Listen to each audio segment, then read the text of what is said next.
ఉద్యోగులకు ఓలా షాక్ ఇచ్చింది.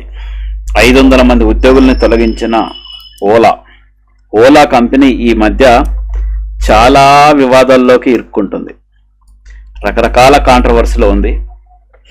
ప్రముఖ ఎలక్ట్రికల్ 2 వీలర్ తయారీ సంస్థ ఓలా ఎలక్ట్రికల్ ఉద్యోగుల లే ఆఫ్లు ప్రకటించింది. 500 మంది ఉద్యోగులపై వేటు వేసింది. కంపెనీ పునర్వ్యవస్థీకరణలో భాగంగా వివిధ విభాగాల్లో పనిచేస్తున్న వివిధ స్థాయి ఉద్యోగులను, అంటే కింది నుంచి మీది వరకు అందరిని తీసేసింది. 500 మందిని తీసేసింది.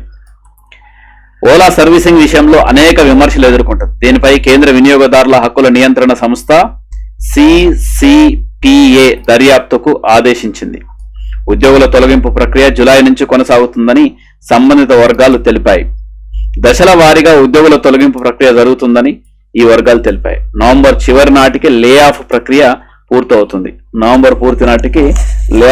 పూర్తవుతుంది. ప్రస్తుతం ఉన్న ఉద్యోగులను సమర్థవంతంగా ఉపయోగించుకోవడం ద్వారా మార్జిన్లు లాభదాయకతను పెంచుకోవాలని ఓలా భావిస్తుంది. మరొక అంశం ఏంటంటే, ఓలా ఈ మధ్య కాలంలో ఈ ఎలక్ట్రికల్ వెహికల్స్ లో ఉన్నటువంటి బ్యాటరీలు అక్కడక్కడ పేలుతున్నాయి, సమస్యలు వస్తున్నాయి. దాంతో ఏమవుతుంది, ఓలా బ్యాటరీలు పేరటంతో చాలా ఇబ్బందులు తలెత్తున్నాయి. కస్టమర్లు ఏకంగా కర్ణాటకలో అయితే ఒక కస్టమర్ తీసుకుపోయి ఆ షోరూమ్లు వేసేసి తగలబెట్టాడు. ఆ షోరూమ్లు బండి పెట్టేసి తగలబెట్టింది పాపం. అంటే ఎంత ఆవేదనకు గురి కావాలి, ఎంత ఇబ్బందికి గురి కావాలి. అంటే దాని సర్వీసింగ్ బాగాలేనప్పుడు అంతే చేస్తారు కదా. అంటే వాళ్ళు కస్టమర్ని ఇబ్బంది పెడితే ఎట్లా? ఒక ఏ బండి కొన్నా మళ్ళీ 1,50,000కి తక్కువ లేదు, 1,00,000 రూపాయలకు తక్కువ లేదు. మరి అలాంటప్పుడు ఎంత ఇబ్బంది.